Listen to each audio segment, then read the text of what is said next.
徐骁，春秋三大魔头之一，雪中悍刀行当中沙场上的王，戎马一生，从一个小小的校尉一路打拼到攻无可封的北凉王。而徐骁这么多年的经历又是怎样的呢？又是如何成为雪中沙场最耀眼的人物呢？今天我们就来了解一下。徐骁是主角徐凤年的父亲，不同于徐凤年的一出生就是身份尊贵的北凉世子，徐骁的一切都是自己打拼出来的。年轻时候只是两辽的一个无名小卒，曾和北莽女帝相识，当时的北莽女帝还只是慕容姑娘，和徐骁因为一个烧饼结缘，之后便一直跟在徐骁身边，成为了他的小跟班。两人同行的这段日子里，慕容姑娘爱上了徐骁，可徐骁并不爱她。两人分别时，徐骁送了她一件球子，从此便再也没有见过。分别之后，徐骁从凉州起兵，以600黑甲起家，一路死战，多年的战斗当中，逐渐打拼出了自己的徐家军。封王之后，徐骁总是喜欢和自己子女吹嘘自己在战场上的英雄战绩。其实早年的时候，他一直打败仗，几次都把家底儿给拼光了，成为孤家寡人，狼狈逃窜更是家常便饭。不过在他最落魄的时候，结义了李义深和赵成陵这两位春秋最顶级的谋士。最惨的时候跟着徐骁一起啃馒头，家底拼光后手里没兵了，徐骁就厚着脸皮去兵部求要兵力，冒着大雨在外求人。靠着这种死皮赖脸和坚持不懈呀，还真让他打拼出来了。各国混战时期，徐家军已经成为了沙场有名的铁骑，徐骁也被黎阳老皇帝赏识，结为了兄弟。此后便开始为黎阳打江山。春秋战场上，徐骁和徐家军成为了最耀眼的那个星，扫灭6国，灭掉了自称中原正统的大楚，给黎阳奠定了大一统的局势。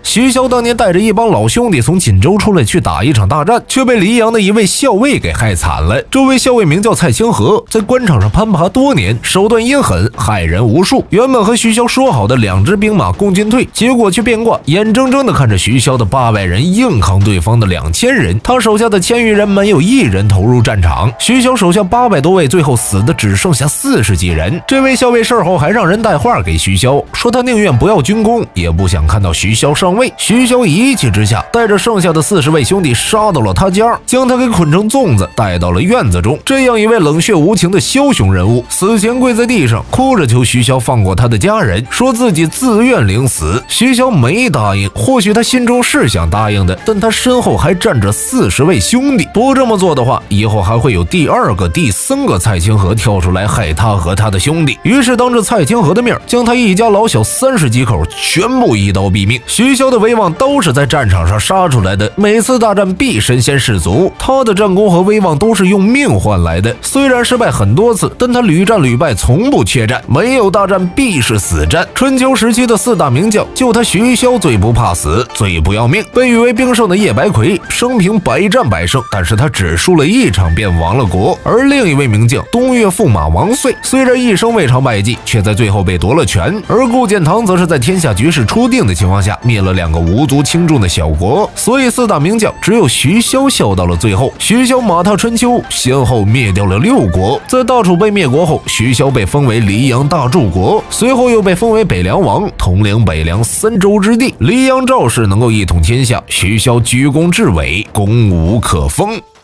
戎马一生的徐骁是春秋沙场上最风流的人物，这样的人物自然受到众多女子的爱慕。可他自始至终只爱过无数，就连黎阳皇后赵志和北莽女帝都曾被他拒绝过。徐骁的魅力究竟有多大呢？北莽女帝曾说：“徐骁一日不死，寡人一日不举兵南下。寡人最见不得英雄迟暮。”面对徐骁，这位年过半百的女帝从来不掩饰自己的爱慕之情。她和徐骁相识很早，爱了徐骁一辈子。当年北莽女帝称帝后，传言给徐骁，说自己可许妻，只要徐骁答应，当时整个天下都会是他的。徐骁拒绝了，还把前来传信的北莽信使给杀了，让人带了话回去，说自己嫌女帝太老，即便是给自己做婢女，他都看不上。面对这样的侮辱，北莽女帝也只是一笑置之。临死前的女帝抱着的都是徐骁当年送她的那件球子，嘴里还不断的念叨着那句慕容姑娘，慕容姑娘。就连黎阳王朝的皇后赵志，年轻的时候也也爱慕徐骁，她嫉妒吴素能够得到徐骁的爱，嫉妒她的男人比自己的男人更有英雄气概，在喜欢徐骁没有结果的情况下，才嫁给了皇帝。徐骁这一生啊，只爱过吴素一人，即便是吴素死后，徐骁也没有纳妾。他在临死前和徐凤年说，爹这一辈子只爱过你娘一个人，自从她答应嫁给我后，我便亏欠了她一辈子，唯一埋怨的地方啊，就是你娘走得太早了。天下很大，可在我的眼中，始终只有你娘一个女子。好了，今天的内容到这里就结束了，欢迎在留言板讨论。最后走之前不要忘记关注乐风啊。